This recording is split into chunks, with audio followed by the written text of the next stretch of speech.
ಕಾಡಿನ ಬಳಿ ಇದ್ದ ಸೀತಾಪುರ ಎಂಬ ಹಳ್ಳಿಯಲ್ಲಿ ರಾಮು ತನ್ನ ಪರಿವಾರದ ಜೊತೆ ವಾಸ ಮಾಡ್ತಿದ್ದ. ಒಂದು ದಿನ ರಾಮು ಕಾಡಿನಲ್ಲಿ ಓಡಾಡ್ತಾ ಇದ್ದಾಗ ಅವನಿಗೆ ಒಂದು ಶಬ್ದ ಕೇಳಿಸುತ್ತೆ. ಕಾಪಾಡಿ,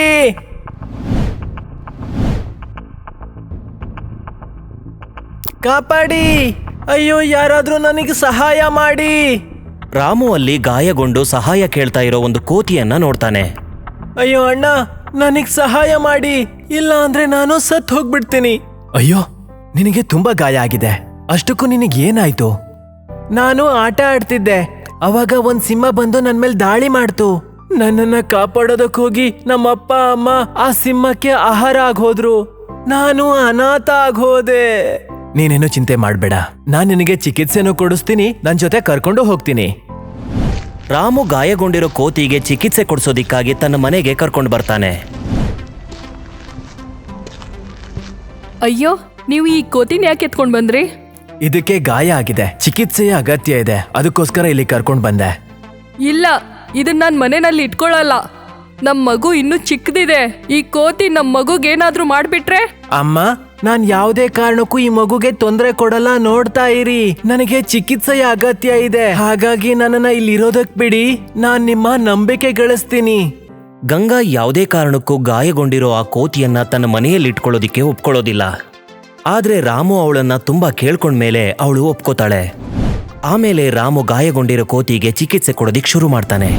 ಸ್ವಲ್ಪ ದಿನಗಳಲ್ಲೇ ಆ ಕೋತಿ ಸರಿ ಹೋಗುತ್ತೆ. ಸರಿ ಹೋದ್ಮೇಲೆ ಆ ಕೋತಿ ರಾಮುಗೆ ಹೇಳುತ್ತೆ, ನೀವು ನನ್ನ ಪ್ರಾಣ ಕಾಪಾಡದ್ರಿ, ನಾನಿನ್ ಮುಂದೆ ಯಾವುದೇ ಕಾರಣಕ್ಕೂ ನಿಮಗ್ ತೊಂದರೆ ಕೊಡೋದಿಲ್ಲ, ನಾನೀಗ ಹೋಗೋದಕ್ಕೆ ಅನುಮತಿ ಕೊಡಿ. ಇಲ್ಲ ಬಲ್ಲು, ನಾನ್ ಇಲ್ಲಿಂದ ಹೋಗೋದಕ್ಕೆ ನಿನಗೆ ಅನುಮತಿ ಕೊಡೋದಿಲ್ಲ.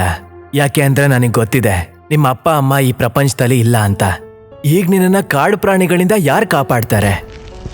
ನೀವು ಇದನ್ನ ಕಾಡು ಪ್ರಾಣಿಗಳಿಂದ ರಕ್ಷಿಸಕ್ಕೆ ಚಿಂತೆ ಪಡ್ತಾ ಇದ್ದೀರಾ, ಆದ್ರೆ ಈ ಕೋತಿಯಿಂದ ನಮ್ಮ ಮಗುನ ಹೇಗ್ ಕಾಪಾಡ್ಬೇಕು ಅಂತ ಒಂಚೂರು ಯೋಚನೆ ಮಾಡಲ್ಲ ನೀವು. ಗಂಗಾ, ನಾವು ಬಲ್ಲುವಿನ ಪ್ರಾಣ ಕಾಪಾಡದ್ವಿ, ಇದು ನಮ್ಮ ಮುನ್ನನಿಗೆ ತೊಂದರೆ ಕೊಡೋದಿಲ್ಲ. ಇಲ್ಲ, ನನ್ನ ಕೋತಿಗಳ ಮೇಲೆ ನಂಬಿಕೆ ಇಲ್ಲ. ನಿಮಗ್ ನೆನಪಿದೆಯಾ, ಹೋದ್ ಸಾರಿ ನಮ್ ಪಕ್ಕದ ಮನೆ ಪಾಂಡು ಅವರ ಚಿಕ್ಕ ಮಗುನ ಒಂದ್ ಕೋತಿ ಎತ್ಕೊಂಡ್ ಹೋಗಿತ್ತಲ್ವಾ? ಹಾ, ನನಗ್ ನೆನ್ಪಿದೆ.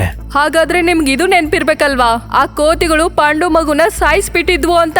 ಅಮ್ಮ, ನನ್ ಮೇಲೆ ನಂಬಿಕೆ ಇಡಿ, ನಾನ್ ಯಾವುದೇ ಕಾರಣಕ್ಕೂ ನಿಮ್ಗೆ ತೊಂದರೆ ಕೊಡೋದಕ್ಕೆ ಇಷ್ಟ ಪಡೋದಿಲ್ಲ. ಗಂಗಾ ಈ ಸಲ ಕೂಡ ಕೋತಿಯನ್ನ ತನ್ನ ಮನೆಯಲ್ಲಿ ಇಟ್ಕೊಳ್ಳೋದಿಕ್ಕೆ ಒಪ್ಕೊಳ್ತಾ ಇರ್ಲಿಲ್ಲ. ಆಗ ರಾಮು ಅವಳಿಗೆ ಅರ್ಥ ಮಾಡಿಸ್ತಾನೆ. ನೋಡು ಗಂಗಾ, ಬಲ್ಲು ತುಂಬಾ ಒಳ್ಳೆಯವನು, ಇಂಥ ಸಮಯದಲ್ಲಿ ಅವನಿಗೆ ನಮ್ ಸಹಾಯದ ಅಗತ್ಯ ಇದೆ. ಬಲ್ಲು ಕೂಡ ನಮ್ ಮುನ್ನಂತರ ಸಣ್ಣ ಹುಡುಗ, ನಂಬಿಕೆ ಇಡು, ಅವನು ನಮ್ ಮುನ್ನನ್ ಜೊತೆ ಸ್ನೇಹಿತನಾಗಿರ್ತಾನೆ. ರಾಮು ಅವಳಿಗೆ ಇಷ್ಟೆಲ್ಲ ಹೇಳಿದ್ಮೇಲೆ ಕೊನೆಗೆ ಗಂಗಾ ಆ ಕೋತಿಯನ್ನ ತನ್ನ ಮನೇಲಿ ಇಟ್ಕೊಳ್ಳೋದಿಕ್ಕೆ ಒಪ್ಕೋತಾಳೆ. ಸ್ವಲ್ಪ ದಿನಗಳಲ್ಲೇ ಬಲ್ಲು ಸರಿ ಹೋಗುತ್ತೆ. ಅದು ಬೇರೆ ಕೋತಿಗಳ ತರ ಒಂದು ಮರದಿಂದ ಇನ್ನೊಂದು ಮರಕ್ಕೆ ಜಿಗಿಯೋದಿಕ್ಕೆ ಶುರು ಮಾಡುತ್ತೆ. ರೀ, ಕೇಳಿಸ್ಕೊಳ್ಳಿ, ನೀವ್ ಹೇಳಿದ್ರಂತ ಈ ಕೋತಿನ ನಾನು ಮನೆಯಲ್ಲಿ ಇಟ್ಕೊಂಡಿದೀನಿ. ಇವಾಗ ಇದು ಹುಷಾರಾಗಿದೆ, ಅದಕ್ಕೆ ಇವಾಗ ಇದನ್ನ ಕಾಡಲ್ ಬಿಡಿ. ಇಲ್ಲ ಗಂಗಾ, ನಾನ್ ಯಾವುದೇ ಕಾರಣಕ್ಕೂ ಇವನನ್ನ ಸಾಯೋದಕ್ಕೆ ಕಾಡಿಗೆ ಬಿಡೋದಿಲ್ಲ. ನೀವ್ ಯಾಕೆ ಅರ್ಥ ಮಾಡ್ಕೋತಿಲ್ಲ? ನಮ್ ಮಗುನ ಈ ಕೋತಿ ಸಾಯಿಸ್ಬಿಡುತ್ತೆ. ನೋಡಿ, ನೀವ್ ಹೇಳಿದ್ರಂತ ಇಷ್ಟೊಂದ್ ದಿನ ಈ ಕೋತಿನ ನಾನ್ ಮನೆಯಲ್ಲಿ ಇಟ್ಕೊಂಡಿದ್ದೆ. ಈಗಿದು ಹುಷಾರಾಗಿದೆ, ಇನ್ಮೇಲೆ ಇಲ್ಲಿರೋದ್ ಬೇಡ. ಅಯ್ಯೋ ದೇವ್ರೆ, ನಾನ್ ಹೇಗೆ ಇವಳಿಗೆ ಅರ್ಥ ಮಾಡಿಸ್ಲಿ? ಅಮ್ಮ, ನೀವು ಸರಿಯಾಗೇ ಹೇಳ್ತಿದ್ದೀರಾ, ನಾನೀಗ ಕಾಡಿಗೆ ಹೋಗ್ಲೇಬೇಕು. ಯಾಕೆ ಅಂದ್ರೆ ನೀವು ಪ್ರಾಣ ಕಾಪಾಡಿದೀರಾ, ಮತ್ತೆ ನನ್ ಪ್ರಾಣ ತೆಗಿಯೋದಕ್ಕೆ ಇಷ್ಟಪಡ್ತೀರಾ? ಏನ್ ಹೇಳ್ತಿದೀಯಾ? ಅಮ್ಮ, ನಾನ್ ಕಾಡಿಗೆ ಹೋದ್ ಕೂಡ್ಲೆ ನನ್ ಪ್ರಾಣನ ತೆಗೆದ್ಬಿಡ್ತಾರೆ. ಸಿಂಹದಿಂದ ಬಚಾವಾದ್ರೆ ನನ್ನನ್ನ ಚೀತಾ ಸಾಯಿಸುತ್ತೆ, ಚೀತದಿಂದ ಬಚಾವಾದ್ರೆ ನನ್ನನ್ನ ಹುಲಿ ಸಾಯಿಸ್ಬಿಡತ್ತೆ, ಯಾರಾದ್ರೂ ನನ್ನನ್ನ ಸಾಯಿಸ್ತಾರೆ. ಬಲ್ಲು ಸರಿಯಾಗಿ ಹೇಳ್ತಿದ್ದಾನೆ. ಅಮ್ಮ, ಒಂದ್ ವೇಳೆ ನಿಮಗೆ ನನ್ ಮೇಲೆ ನಂಬಿಕೆ ಬರ್ಲಿಲ್ಲ ಅಂದ್ರೆ ನಾನು ಪೂರ್ತಿ ದಿನ ಅಪ್ಪಾಜಿ ಜೊತೆಗೆ ಇದ್ಕೊಂಡು ಹೊಲದಲ್ಲಿ ಕೆಲಸ ಮಾಡ್ಕೊಂಡಿರ್ತೀನಿ, ಮತ್ತೆ ರಾತ್ರಿ ಆದ್ರೆ ಆ ಮರದಲ್ಲಿ ಮಲ್ಕೋಬಿಡ್ತೀನಿ. ನಾನ್ ಯಾವುದೇ ಕಾರಣಕ್ಕೂ ನಿಮ್ ಮಗು ಹತ್ರ ಬರೋದಿಲ್ಲ. ಗಂಗಾ, ಹೇಗಾದ್ರೂ ಒಪ್ಕೋ, ಅವಾಗ ನನಗ್ ಗದ್ದೆಲಿ ಸಹಾಯಕ್ಕೂ ಕೂಡ ಇರ್ತಾನೆ, ಮತ್ತೆ ಇವನಿಗೆ ನಮ್ ರಕ್ಷಣೆ ಕೂಡ ಸಿಗತ್ತೆ. ತನಗೆ ಇಷ್ಟ ಇಲ್ಲದೆ ಇದ್ರೂ ಕೂಡ ಗಂಗಾ ಬಲ್ಲುನ ತನ್ನ ಮನೆಯಲ್ಲಿ ಇಟ್ಕೊಳ್ಳೋದಿಕ್ಕೆ ಒಪ್ಕೋತಾಳೆ. ಆಯ್ತು, ಆದ್ರೆ ಒಂದ್ ಮಾತ್ ನೆನಪಿಟ್ಕೊಳ್ಳಿ, ನನ್ ಮಗುನ್ ಹತ್ರ ಇದ್ ಬರ್ಬಾರ್ದು. ಸರಿ ಅಮ್ಮ. ಬಲ್ಲು ಸ್ವಲ್ಪ ದಿನಗಳಲ್ಲಿ ರಾಮುಗೆ ಸಹಾಯ ಮಾಡೋದಿಕ್ ಶುರು ಮಾಡುತ್ತೆ. ಮತ್ತೆ ರಾತ್ರಿ ಮರದ ಮೇಲೆ ಮಲ್ಕೊಳ್ಳುತ್ತೆ. ಒಂದು ದಿನ ಬಲ್ಲು ಬೆಳಿಗ್ಗೆ ಎದ್ದು ನೋಡಿದಾಗ ಅದರ ಎದುರಿಗೆ ಇನ್ನೂ 2 ಕೋತಿಗಳು ಬಂದು ನಿಂತಿರುತ್ತವೆ. ಹೋಯ್, ನನ್ನ ಹೆಸರು ಚಿನ್ನು. ಮತ್ತೆ ನನ್ನ ಹೆಸರು ಮುನ್ನು. ನಿನ್ ಹೆಸರೇನು? ನನ್ನ ಹೆಸರು ಬಲ್ಲು ಅಂತ. ಮತ್ತೆ ನಾನು ಇಲ್ಲೇ ಉಳ್ಕೊಂಡಿರೋದು. ಮುನ್ನು, ನಿನಗಂತೂ ತುಂಬಾ ಖುಷಿ ಆಗಿರುತ್ತಲ್ವಾ? ನಾವು 3 ಜನನು ಸೇರ್ಕೊಂಡು ಬಿಸ್ಕೆಟ್ ತಿನ್ಬೋದು. 3 ಜನ ಬಿಸ್ಕೆಟ್ ತಿನ್ನೋದಾ? ನನಗೇನು ಅರ್ಥ ಆಗ್ತಿಲ್ಲ. ಅಯ್ಯೋ ಅಣ್ಣ, ಈ ಮನೆ ಮಾಲೀಕ ಇದಾರಲ್ವಾ, ಅವರು ಬೆಳಗ್ಗೆ ಎದ್ದ ಕೂಡ್ಲೆ ಅವ್ರ ಮಗನಿಗೆ ಬಿಸ್ಕೆಟ್ ಕೊಡ್ತಾರೆ. ಆ ಬಿಸ್ಕೆಟ್ನ ನಾವೆಲ್ಲರೂ ಸೇರ್ಕೊಂಡು ತಿನ್ನೋಣ. ಆಗ ನಮ್ 3 ಜನಕ್ಕೂ ಬಿಸ್ಕೆಟ್ ಸಿಗುತ್ತೆ. ಸಾಕ್ ನಿಲ್ಸೆ. ಇನ್ ಮುಂದೆ ಎಲ್ಲಾದ್ರೂ ಮುನ್ನನ್ ಬಿಸ್ಕೆಟ್ನ ನೀವು ಕದ್ದು ತಿಂದ್ರೆ ನನಗೆ ಕೆಟ್ಟ ಕೋಪ ಬರುತ್ತೆ. ನೋಡ್ತಾ ಇರಿ. ಅಯ್ಯೋ, ಏನ್ ಮಾತಾಡ್ತಿದ್ಯಾ? ಅಯ್ಯೋ ಅಣ್ಣ, ನಾವು ನಮ್ ಲಾಭದ ಬಗ್ಗೆ ಮಾತಾಡ್ತಿದೀವಿ. ನೀನ್ ನೋಡಿದ್ರೆ ನಮಗೆ ಧಮ್ಕಿ ಹಾಕ್ತಾ ಇದೀಯಾ. ನೋಡು, ಧಮ್ಕಿ ಹಾಕೋಕ್ಕೂ ಮೊದ್ಲು ನೀನ್ ಇದನ್ನ ನೆನ್ಪಿಟ್ಕೋ. ನೋಡು, ನಾವಿಬ್ರಿದೀವಿ, ನೀನ್ ಒಬ್ನೇ ಇದ್ದೀಯಾ. ನಾನು ನಿಮ್ ತರ ಹಳ್ಳಿಲಿ ಕದಿಯುವಂತಹ ಕೋತಿ ಅಲ್ಲ, ತಿಳ್ಕೊಳ್ಳಿ. ಕಾಡ್ನಲ್ಲಿ ಬದುಕುವಂತಹ ಕೋತಿ ನಾನು. ನಿಮ್ಮಿಬ್ರು ನಾನು ಒಂದೇ ಹೊಡೆತದಲ್ಲಿ ಹೊಡೆದಾಕ್ತೀನಿ, ಗೊತ್ತಾ? ಸರಿ, ನಮ್ಗೊಪ್ಪಿಗೆ ಇದೆ. ನಿನ್ನ ಸವಾಲ್ನ ನಾವು ಸ್ವೀಕರಿಸ್ತೀವಿ. ನೀನೀಗ ನಮ್ಗೆ ಹೊಡೆದು ತೋರ್ಸು ನೋಡೋಣ. ಇನ್ನು ಸ್ವಲ್ಪ ದಿನದಲ್ಲೇ ನಾವು ಬಿಸ್ಕೆಟಿನ ಜೊತೆಗೆ ನಿಮ್ ಮನೆ ಮಾಲೀಕನ ಮಗುನು ಎತ್ಕೊಂಡು ಹೋಗ್ತೀವಿ. ಇದನ್ನ ಕೇಳಿ ಬಲ್ಲುಗೆ ಕೋಪ ಬರುತ್ತೆ. ನಿಮಗ್ ಜೀವದ ಮೇಲೆ ಆಸೆ ಇದ್ರೆ ಇಲ್ಲಿಂದ ಹೊರಟು ಹೋಗಿ. Get out. ಹೋಗ್ತೀವಿ, ಆದ್ರೆ ನಾವ್ ಹೇಳದ್ನ ನೆನ್ಪಲ್ಲಿ ಇಟ್ಕೋ. ನಾವು ಬಿಸ್ಕೆಟಿನ ಜೊತೆಗೆ ಆ ಮಗುನು ಕೂಡ ಎತ್ಕೊಂಡು ಹೋಗ್ತೀವಿ. ಅಯ್ಯೋ ಕೊಬ್ಬಿದ್ ಕೋತಿ, ಒಂದ್ ವೇಳೆ ನಿನಗ್ ಧೈರ್ಯ ಇದ್ರೆ ಬಿಸ್ಕೆಟಿನ ಜೊತೆಗೆ ಆ ಮಗುನು ಕರ್ಕೊಂಡು ಹೋಗು ನೋಡೋಣ. ಕೇಳಿಸ್ಕೊಂಡ್ರ ನೀವಿಬ್ರು?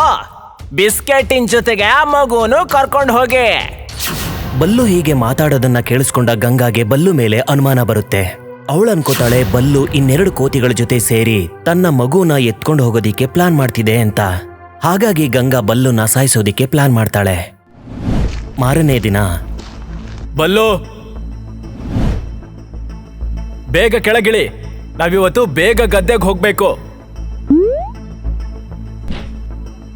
ಸ್ವಲ್ಪ ನಿಲ್ಲಿ. ಗದ್ದೆಗೆ ಹೋಗೋ ಮೊದಲು ನನ್ನ ಮಗುಗೆ ಏನಾದರೂ ತಿನ್ನಿಸ್ಕೊಂಡು ಹೋಗ್ರಿ. ತಗೋ ಮಗನೆ, ನಿನಗೆ ಹಲ್ವಾ ಇಷ್ಟ ಅಲ್ವಾ? ಇವತ್ತು ನಿನಗೋಸ್ಕರ ನಿನಗಿಷ್ಟ ಅಂತ ಹಲ್ವಾ ಮಾಡಿದ್ದೀನಿ. ಗಂಗಾ ಬಲ್ಲುನ ಕೊಲ್ಲೋದಿಕ್ಕೋಸ್ಕರ ಹಲ್ವಾದಲ್ಲಿ ವಿಷನ ಬೆರೆಸಿ ತಗೊಂಡ್ ಬಂದಿರ್ತಾಳೆ. ಅಮ್ಮ, ನೀವು ನಿಜವಾಗ್ಲೂ ನನಗೋಸ್ಕರ ಹಲ್ವಾ ಮಾಡ್ಕೊಂಡು ಬಂದಿದ್ದ? ಹಾ ಮಗ್ನೆ, ತಗೋ ಇದನ್ನ. ಈಗ ನಾನು ಈ ಹಲ್ವಾನ ಹೊಟ್ಟೆ ತುಂಬಾ ತಿಂತೀನಿ. ಬಲ್ಲು ಹಲ್ವಾ ತಗೊಂಡು ರಾಮು ಜೊತೆಗೆ ಗದ್ದೆಗೆ ಹೋಗ್ತಾನೆ. ಗದ್ದೆಯಲ್ಲಿ ಕೆಲಸ ಮಾಡಬೇಕಾದ್ರೆ ಬಲ್ಲುಗೆ ತಲೆ ಸುತ್ತೋದಿಕ್ ಶುರುವಾಗುತ್ತೆ.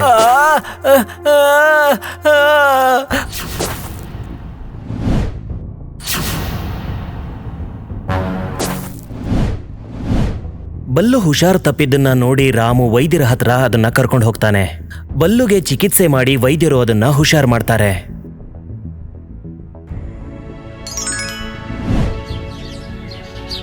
ರೀ, ಸ್ವಲ್ಪ ನೋಡ್ರಿ, ನಾ ಸಂತೆಗೆ ಹೋಗ್ತಾ ಇದ್ದೀನಿ. ಮಗು ಕಡೆ ಗಮನ ಕೊಡಿ. ಸರಿ. ಮತ್ತೆ ಹಾ, ಆ ಕೋತಿಯಿಂದ ನಮ್ಮ ಮಗುನ ಹುಷಾರಾಗಿ ನೋಡ್ಕೊಳ್ಳಿ. ನನಗೆ ಆ ಕೋತಿ ಮೇಲೆ ಸ್ವಲ್ಪನೂ ನಂಬಿಕೆ ಇಲ್ಲ. ಹೀಗೆ ಹೇಳಿ ಗಂಗಾ ಸಂತೆಗೆ ಹೋಗ್ತಾಳೆ. ಮತ್ತೆ ಬಲ್ಲು ಮರದಿಂದ ಕೆಳಗಡೆ ಬರುತ್ತೆ. ಅಪ್ಪಾಜಿ, ಇವತ್ತು ಗದ್ದೆನಲ್ಲಿ ಏನು ಕೆಲಸ ಇಲ್ವಾ? ಗಂಗಾ ಪೇಟೆಗೆ ಹೋಗಿದ್ದಾಳೆ. ಅವಳು ವಾಪಸ್ ಬಂದ್ಮೇಲೆ ನಾವು ಗದ್ದೆಗೆ ಹೋಗೋಣ. ಆಗ ಅಲ್ಲಿಗೆ ಒಬ್ಬ ಗ್ರಾಮಸ್ಥ ಬರ್ತಾನೆ. ರಾಮು ಅಣ್ಣ, ನಿಮ್ ಗದ್ದೆಗೆ ದನ ಕರುಗಳು ನುಗ್ಗಿ ಬೆಳೆನೆಲ್ಲ ತಿಂತಾ ಇವೆ. ಇದನ್ನ ಕೇಳಿ ರಾಮು ಗಾಬರಿ ಆಗ್ತಾನೆ. ಬಲ್ಲು, ನಾನು ಈಗಿಂದೀಗ್ಲೇ ಗದ್ದೆಗೆ ಹೋಗ್ಲೇಬೇಕು. ಗಂಗಾ ಬರೋವರೆಗೂ ನೀನು ಮುನ್ನನ್ನ ಚೆನ್ನಾಗಿ ನೋಡ್ಕೋ. ಸರಿ ಅಪ್ಪಾಜಿ. ರಾಮು ಗದ್ದೆ ಕಡೆ ಹೋಗ್ತಾನೆ. ಮತ್ತೆ ಬಲ್ಲು ಮರದ ಮೇಲ್ಗಡೆ ಕೂತ್ಕೊಂಡು ಮಗುವನ್ನ ಗಮನಿಸ್ತಾ ಇರುತ್ತೆ. ಆಗ ಅಲ್ಲಿಗೆ ಒಂದು ಸರ್ಪ ಬರುತ್ತೆ. ಸರ್ಪ ಹರಿದಾಡ್ಕೊಂಡು ಮಗು ಇರೋ ಜಾಗಕ್ಕೆ ಬರುತ್ತೆ. ಮರದ ಮೇಲೆ ಕೂತಿದ್ದ ಬಲ್ಲು ಆ ಸರ್ಪವನ್ನ ನೋಡುತ್ತೆ.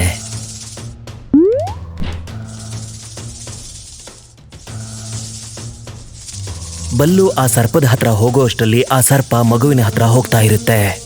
ಹಾವು ಮಗುವನ್ನ ಕಚ್ಚೋಷ್ಟರಲ್ಲಿ ಬಲ್ಲು ಆ ಹಾವನ್ನ ಹಿಡಿದು ದೂರ ಎಸೆಯುತ್ತೆ. ಆ ಹಾವು ದೂರ ಹೋಗ್ಬೀಳುತ್ತೆ. ಆಮೇಲೆ ಬಲ್ಲು ಆ ಮಗುವನ್ನ ಎತ್ಕೊಂಡು ಹೋಗಿ ಹುಷಾರಾಗಿ ಹಾಸಿಗೆ ಮೇಲೆ ಮಲಗಿಸುತ್ತೆ. ಸ್ವಲ್ಪ ಸಮಯದ ನಂತರ ಗಂಗಾ ಮನೆಗೆ ಬರ್ತಾಳೆ. ತೊಟ್ಟಿಲಲ್ಲಿ ತನ್ನ ಮಗು ಇಲ್ದೇ ಇರೋದನ್ನ ನೋಡಿ ಅವಳು ಹೆದರುತ್ತಾಳೆ. ಅಯ್ಯೋ ದೇವ್ರೆ, ಈ ಕೋತಿ ನನ್ನ ಮಗುನ ಸಾಯಿಸ್ಬಿಟ್ಟಿದೆ. ಅದಕ್ಕೆ ನನ್ನ ಮಗು ಈ ತೊಟ್ಲಲ್ಲಿಲ್ಲ. ನಾನಿದನ್ ಬಿಡಲ್ಲ. ಬಲ್ಲು ನಡೆದಿರೋ ವಿಷಯನೆಲ್ಲ ಗಂಗಾ ಹತ್ರ ಹೇಳೋದಿಕ್ಕೆ ಗಂಗಾ ಹತ್ರ ಬರುತ್ತೆ. ಆಗ ತಕ್ಷಣ ಗಂಗಾ ಒಂದು ಕೋಲನ್ನ ತಗೊಂಡು ಬಲ್ಲು ಮೇಲೆ ಹೊಡೆಯೋದಿಕ್ಕೆ ಶುರು ಮಾಡ್ತಾಳೆ.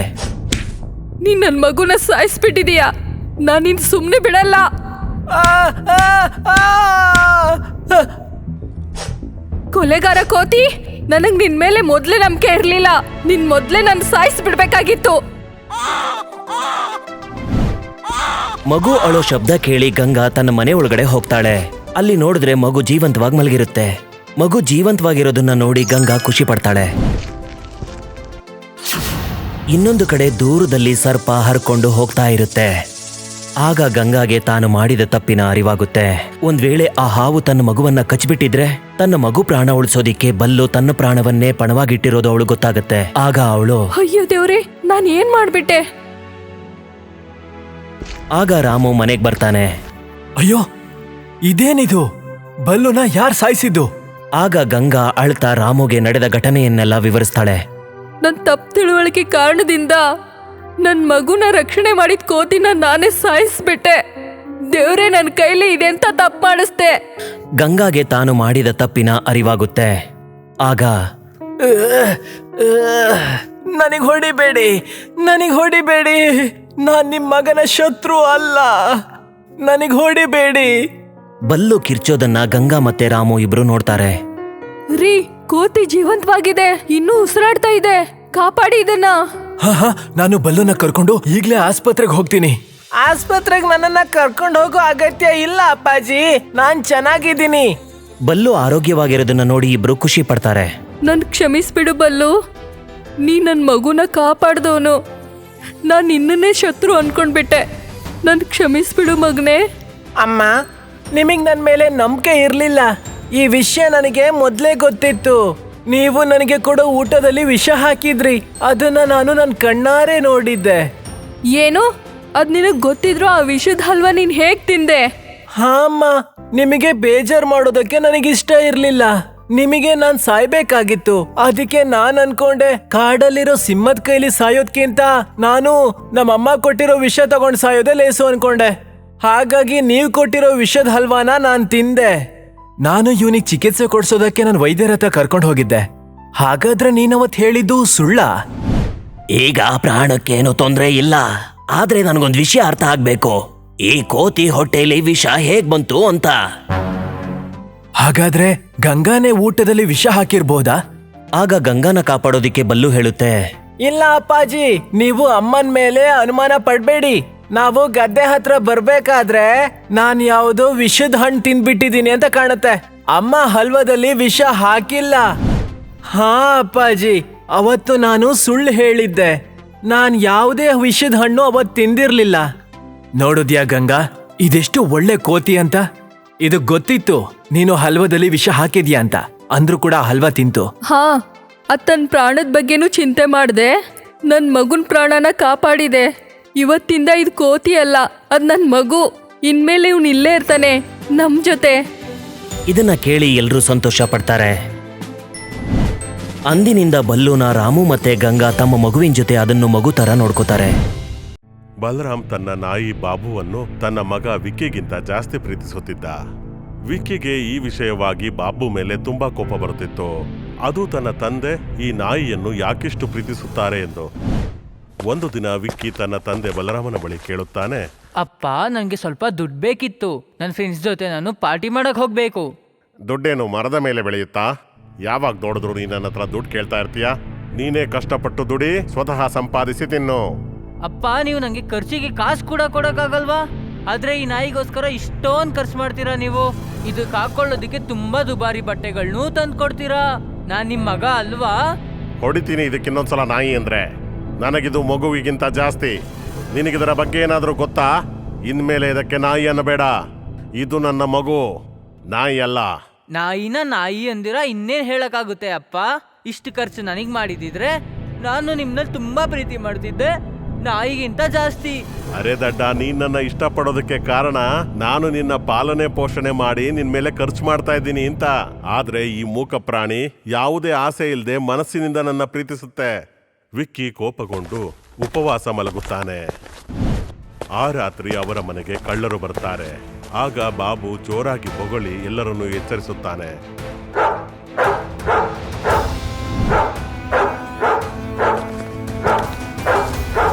ಇದನ್ನು ನೋಡಿ ಕಳ್ಳರು ಓಡುತ್ತಾರೆ. ಆಗ ಬಲರಾಮ್ ಬಾಬುವನ್ನು ತಬ್ಬಿಕೊಂಡು ಹೀಗೆ ಹೇಳುತ್ತಾನೆ, ನನ್ನ ಕಂದ, ಇಲ್ಲಿ ಜವಾಬ್ದಾರಿನ ಅರ್ಥ ಮಾಡ್ಕೊಂಡಿರೋದು ನೀನೊಬ್ನೇ. ಮತ್ತೆ ನಿಸ್ವಾರ್ಥತೆಯಿಂದ ನನ್ನ ಪ್ರೀತಿಸ್ತೀಯ. ಆದರೆ ಕೆಲವರಿಗೆ ಪುಕ್ಸಟ್ಟೆ ಊಟ ತಿನ್ನೋದು ಮಾತ್ರ ಗೊತ್ತು. ಅವರು ಯಾವುದೇ ಕೆಲ್ಸನೂ ಮಾಡೋದಿಲ್ಲ, ಜೀವನದಲ್ಲಿ ಏನು ಸಾಧಿಸ್ಬೇಕು ಅನ್ನೋದೂ ಇಲ್ಲ. ಬರೀ ಅಪ್ಪನ ದುಡ್ಡಲ್ಲೇ ಶೋಕಿ ಮಾಡ್ಕೊಂಡಿದ್ಬಿಡ್ತಾರೆ. ಸಾಕು ಅಪ್ಪ, ಇದು ಅತಿ ಆಯ್ತು. ನೀವು ನನ್ನ ಈ ನಾಯಿ ಜೊತೆ ಹೋಲಿಕೆ ಮಾಡ್ತಿದ್ದೀರಾ? ಇವತ್ತಿದ್ನ ನನ್ನ ಮನೆಯಿಂದ ಆಚೆ ಕಳಿಸ್ತೀನಿ. ಏ ನಾಯಿ, ನಡಿ ಇಲ್ಲಿಂದ. ವಿಕ್ಕಿ ಬಾಬುವನ್ನು ಓಡಿಸಲು ಬಂದಾಗ ಬಲರಾಮ್ ಅವನನ್ನು ತಡೆಯುತ್ತಾನೆ. ನಿಂತ್ಕೋ, ನಿನಗೆಷ್ಟು ಧೈರ್ಯ ಇರಬಹುದು ಬಾಬುನೇ ಮನೆಯಿಂದ ಹೊರ ಕಳಿಸ್ತೀಯಲ್ಲ? ಹುಷಾರು, ಇನ್ಮುಂದೆ ಯಾವತ್ತಾದ್ರೂ ನೀನು ಈ ರೀತಿ ಯೋಚನೆ ಮಾಡಿದ್ರೆ ಪರಿಣಾಮ ತುಂಬಾ ಕೆಟ್ಟಾಗಿರುತ್ತೆ. ಸಾಕು ಅಪ್ಪ, ಅತಿ ಆಯ್ತು. ಇವತ್ತಿಂದ ಈ ಮನೇಲಿ ಈ ನಾಯಿನೇ ಇರ್ಲಿ, ನಾನಿರೋದಿಲ್ಲ. ನಾನು ಈ ಮನೆ ಬಿಟ್ಟು ಹೋಗ್ತೀನಿ. ನೀವು ಈ ನಾಯಿ ಜೊತೆ ಖುಷಿಯಾಗಿರಿ. ನೋಡ್ತೀನಿ ಇದು ನಿಮ್ಮ ಕಷ್ಟ ಕಾಲದಲ್ಲಿ ಹೇಗ್ ಸಹಾಯ ಮಾಡುತ್ತೆ ಅಂತ. ಆಯ್ತು, ನಿನಗೆ ಹೋಗ್ಬೇಕನ್ಸಿದ್ರೆ ಹೋಗು. ಆದ್ರೆ ನೆನ್ಪಿಟ್ಕೋ, ನಾನು ನನ್ನ ಪೂರ್ತಿ ಆಸ್ತಿಯಿಂದ ನಿನಗೆ 1 ರೂಪಾಯಿನೂ ಕೊಡೋದಿಲ್ಲ. ನೋಡ್ತೀನಿ ನಿನ್ನ ಈ ಹೋರಾಟ ಎಷ್ಟು ದಿನ ನಡೆಯುತ್ತೆ ಅಂತ. ವಿಕ್ಕಿ ಮನೆ ಬಿಟ್ಟು ಹೋಗಲು ಮುಂದಾಗುತ್ತಾನೆ. ಆಗ ಬಾಬು ವಿಕ್ಕಿಯನ್ನು ತಡೆಯಲು ಪ್ರಯತ್ನಿಸುತ್ತಾನೆ. ಆದರೆ ವಿಕ್ಕಿ ಅದಕ್ಕೆ ಹೊಡೆದು ಅಲ್ಲಿಂದ ಹೋಗುತ್ತಾನೆ. ಹೋಗುತ್ತಿರುವ ವಿಕ್ಕಿಯನ್ನು ಬಾಗಿಲ ಬಳಿ ನಿಂತಿರುವ ಬಾಬು ನೋಡುತ್ತದೆ. ಅದರ ಕಣ್ಣುಗಳಿಂದ ಹನಿಗಳು ಬೀಳುತ್ತಿರುತ್ತವೆ. ವಿಕ್ಕಿ ಹೋಗುತ್ತಿರುವಾಗ ಪಕ್ಕದ ಮನೆಯ ರಾಮು ಕಾಕ ನಿಲ್ಲಿಸಿ ಕೇಳುತ್ತಾರೆ, ಮಗೋರಿಕೆ, ಅಪ್ಪ ಮೇಲೆ ಯಾರಾದ್ರೂ ಕೋಪ ಮಾಡ್ಕೋತಾರ? ಕೊನೆಗೆ ನಿನ್ನ ಪ್ರೀತಿ ಮಾಡೋದು ನಿಮ್ಮ ಅಪ್ಪನೇ ಅಲ್ವಾ? ನಿನ್ನ ಒಳ್ಳೇದಕ್ಕೆ ಹೇಳಿರ್ತಾರೆ. ತಾತ ಏನಪ್ಪನೋ ಏನು ಒಳ್ಳೇದು ನಿಮ್ಗೆ ಅರ್ಥ ಆಗಲ್ಲ. ಅವರು ನಂಗೆ ಅಪ್ಪ ಅಲ್ಲ, ಅಪ್ಪನ ಹೆಸರಲ್ಲಿರೋ ಕಲ್ಲು. ಅವ್ರು ನನಗಿನ್ನ ಜಾಸ್ತಿ ಅವ್ರ ನಾಯಿನೇ ತುಂಬಾ ಪ್ರೀತಿಸ್ತಾರೆ ತಾತ. ಇವತ್ ನಾನು ಅವ್ರ ಹತ್ರ ಒಂದ್ ಸ್ವಲ್ಪ ಹಣ ಕೇಳ್ದೆ, ಅವರು ನನ್ನ ಮನೆಯಿಂದ ಓಡಿಸ್ಬಿಟ್ರು ತಾತ. ಮಗು ಕೂತ್ಕೋ, ನಾನು ನಿಂಗೆ ಒಂದು ಕತೆ ಹೇಳ್ತೀನಿ. ಒಂದು ಹಳ್ಳಿಲಿ ಒಬ್ಬ ರೈತ ಇದ್ದ. ಅವನು ಸೇಟು ಹತ್ರ ಕೆಲಸ ಮಾಡ್ತಿದ್ದ. ಸೇಟು ತುಂಬಾ ದೊಡ್ಡ ಮೋಸಗಾರ. ಒಂದಿನ ಆ ರೈತನ ಮಗ ಹುಷಾರ್ ತಪ್ದ. ಅವನಿಗೆ ಹಣದ ಅವಶ್ಯಕತೆ ಬಂತು. ಅವನು ಆ ಸೇಟು ಬಳಿ ಹೋದ. ಸೇಟು ಅವರೇ, ನನ್ನ ಮಗನ ಆರೋಗ್ಯ ತುಂಬಾ ಹಾಳಾಗಿದೆ. ನನಗೆ ದುಡ್ಡಿನ ಅವಶ್ಯಕತೆ ಇದೆ. ನನಗೆ ಸ್ವಲ್ಪ ಸಾಲ ಕೊಡಿ.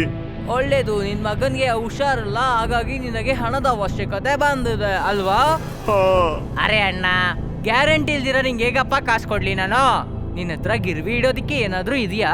ಒಂದ್ ವೇಳೆ ಇದ್ರೆ ಗಿರ್ವಿ ಇಟ್ಟು ಕಾಸು ಇಸ್ಕೊಂಡು ಹೋಗು, ನಾನು ಕಾಸು ಕೊಡ್ತೀನಿ.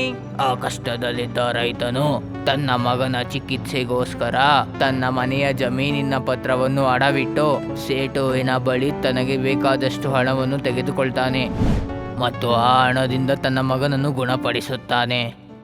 ಸ್ವಲ್ಪ ತಿಂಗಳ ನಂತರ ರೈತ ಹಣವನ್ನು ಹೊಂದಿಸಿಕೊಂಡು ತನ್ನ ಪತ್ರವನ್ನು ಬಿಡಿಸಿಕೊಳ್ಳಲು ಬರುತ್ತಾನೆ. ಸೇಟು ಅವರೇ, ತಗೊಳ್ಳಿ ನಿಮ್ಮ ದುಡ್ಡು. ಈಗ ನೀವು ನನ್ನ ಮನೆ ಮತ್ತು ಜಮೀನಿನ ಆಸ್ತಿ ಪತ್ರಗಳನ್ನು ಹಿಂದಿರುಗಿಸಿ. ಆಸ್ತಿ ಪತ್ರ? ಯಾವ ಆಸ್ತಿ ಪತ್ರ ಅಣ್ಣ? ನಾನು ನಿನ್ನ ಹತ್ರ ಯಾವ ಪತ್ರ ಇಸ್ಕೊಂಡಿಲ್ವಲ್ಲ?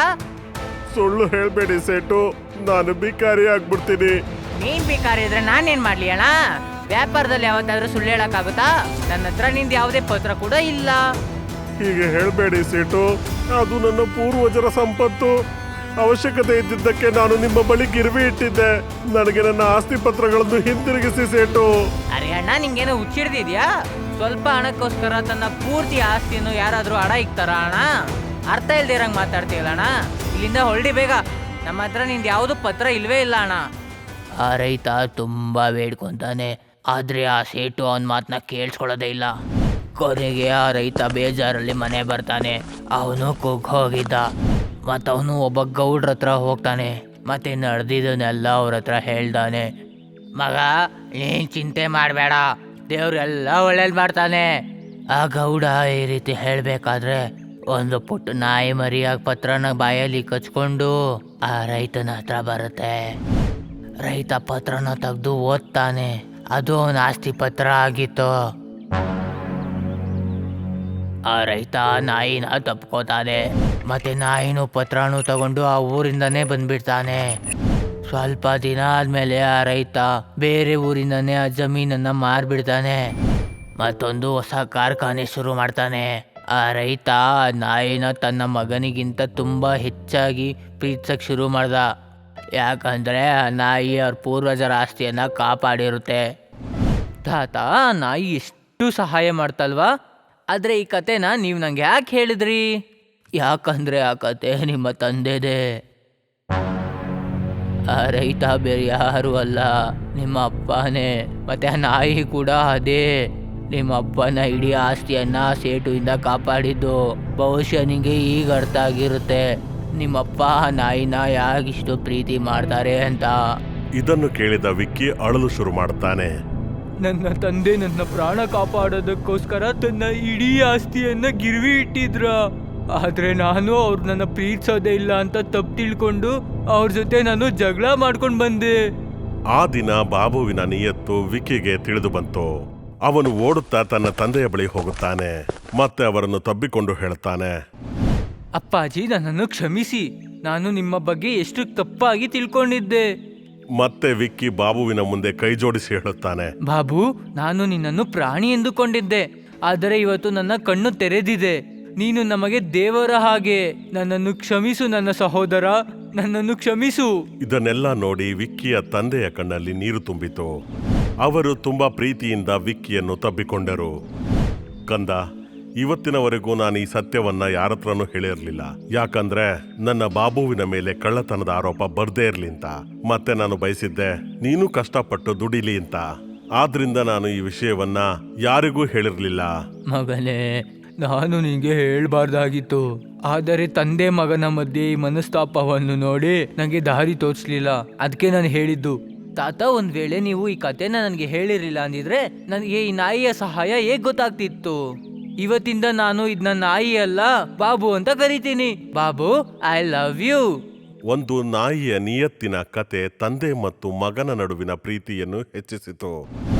ಮತ್ತೆ ನಾಯಿ ಬಾಬು ಮತ್ತಷ್ಟು ಗರ್ವದೊಂದಿಗೆ ಅವರ ಜೊತೆ ವಾಸಿಸುತ್ತಿತ್ತು. ವಿಕ್ಕಿಯು ಅದನ್ನು ಸಹೋದರನಂತೆ ಪ್ರೀತಿಸಲು ಶುರು ಮಾಡಿದ. ಈಗ ಮೂವರು ಸಂತೋಷದಿಂದ ಜೊತೆಯಲ್ಲಿದ್ದಾರೆ.